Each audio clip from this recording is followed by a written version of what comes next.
No, stay back! My name is Steel. Max! My mom is coming. Is my mom dangerous? No, come on. Go cold hands. Did you do this to me? No, Max, your father gave you these powers. You knew my dad. I need to know. Your father was working to find a way to harness energy. I'm just here to show you how to use them. Max, you can use your energy in many different ways. You can run faster. Be stronger. And I haven't even shown you the best part yet. This is awesome. You're welcome. Go right. Let's go left. No, let's just go straight then. Okay.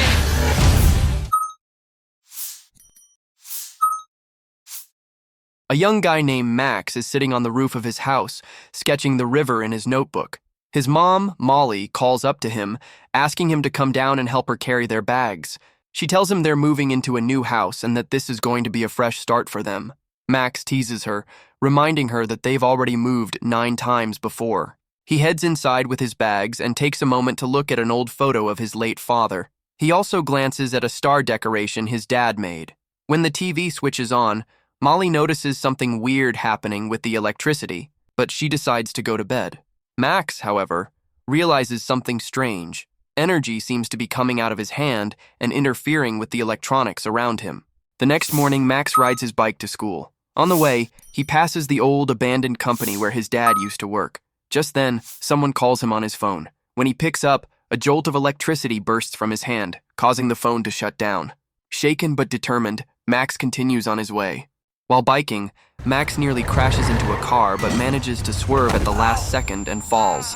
The driver, a girl named Sophia, his classmate, checks if he's okay and asks him to meet her after school. Later, Max rides with Sophia to her house, where she helps fix his broken bike from the earlier accident. Thank you. No problem. And totally not my station. I'll try to stay out of your way next time. See you around, Max McGrath. That evening, Max returns home and has dinner with his mom and his father's old friend, Miles. It turns out Miles is the one who convinced Molly to move to a new place. We also learn that Miles was with Max's dad when he died. Max feels angry, blaming Miles for his father's death, but Miles insists he tried to save him. Back at the abandoned company, something strange happens in the swimming pool. A mysterious light appears, and 2 scientists check it out.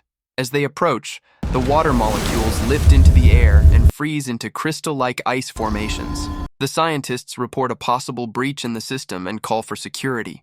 Meanwhile, an unknown presence shows up on their computer systems. They try to track it, but it escapes. That night, Max searches online for information about his dad's death. He comes across theories, including a hurricane that hit the day it happened. Still, none of it adds up, and Max gets frustrated. Suddenly, his computer glitches and he panics. Electricity once again sparks from his hand.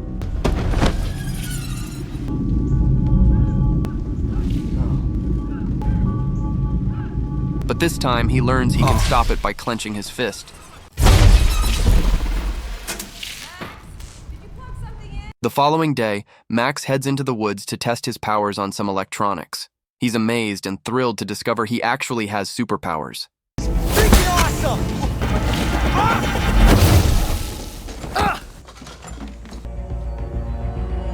At school, he sits alone drawing when Sophia walks up and asks him out on a date.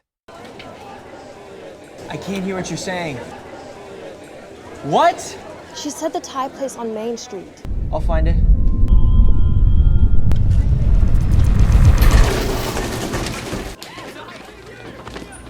Later at home, Max questions his mom about his dad. He tells her it feels like everyone in town knows more about his father than he does.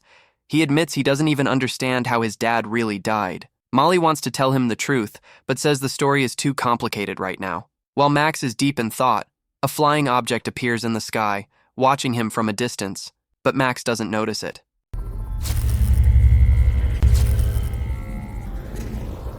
The next day, he meets Sophia at a restaurant. They talk and start to grow closer.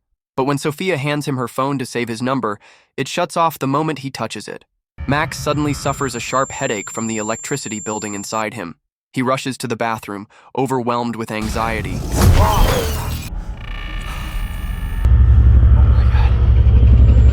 Max! I gotta go.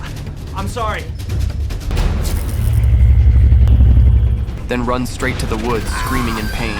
Out of nowhere, a surge of electricity bursts from his body and shoots up into the sky. The next morning, Max wakes up to find burn marks on his bedsheets and strange wounds on his chest. He's shocked and has no idea how it happened.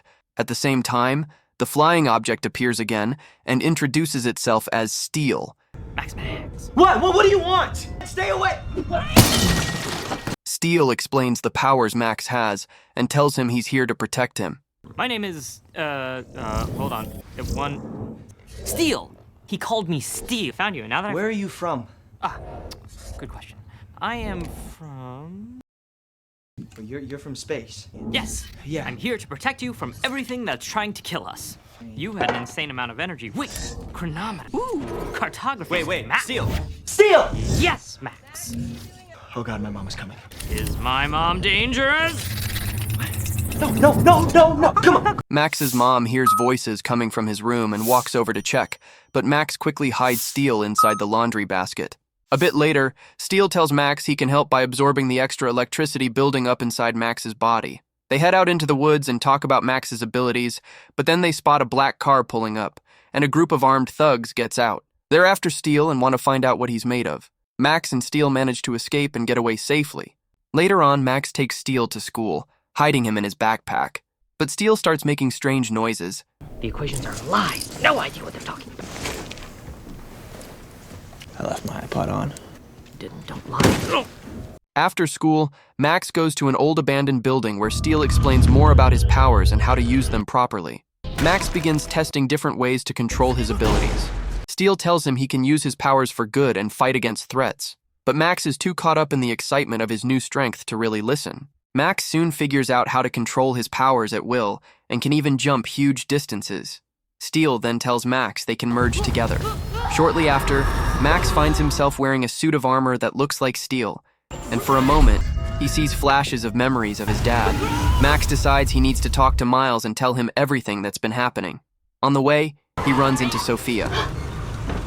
As they talk, he notices the same black car from earlier, so he runs off quickly, leaving Sophia confused. What? Max, behind us. Okay, I gotta go, sorry! This is not happening. Max ducks into a narrow alley and tells Steel they need to split up and stay apart for now. Let's protect you, Max. Just buy me some time! But Max, you don't care. You don't care. When he comes out of the alley, Sophia finds him again. Hey, Sophia! I'm not done yelling at you yet. But he doesn't say much. Instead, he asks her to drive him to the abandoned company building. While they're driving, Max opens up about the pain he felt growing up after losing his dad. Well, you know what? Next time we go out, we'll take the bike. It's a classy ride. Next time we go out, huh? Yeah.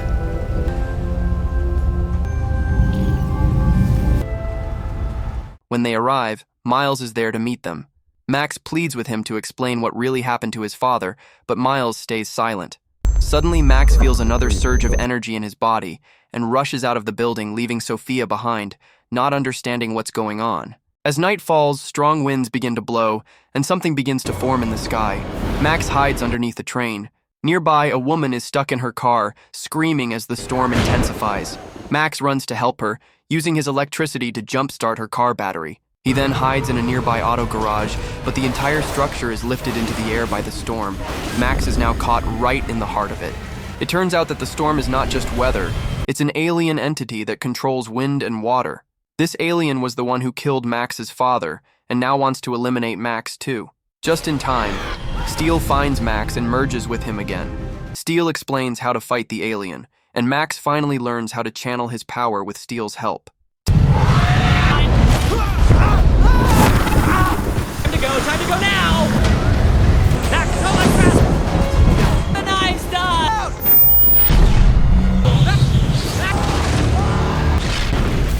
Max, look up! There! That's the old... Concentrate. Together, they manage to defeat the alien.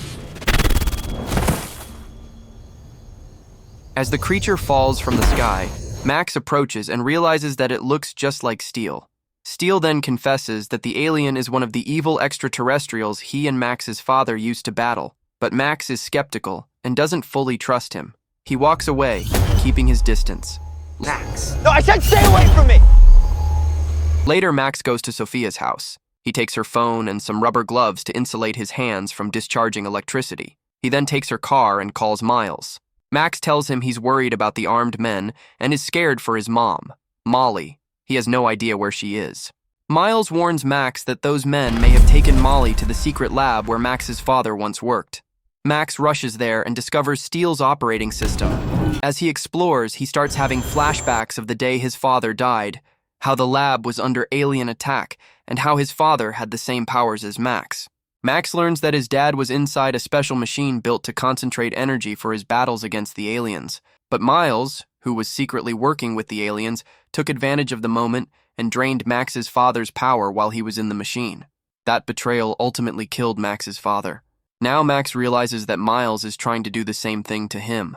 Meanwhile, Miles has merged with an alien and is now wearing a high-tech suit of armor. He and Max face off in the same room where the energy-focusing machine, built by Max's father, is located.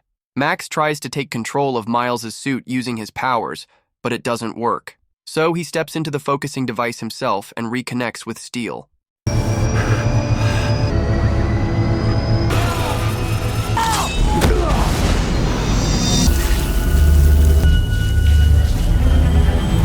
Now stronger than ever, Max re-emerges and battles Miles. Yeah, I figured that out.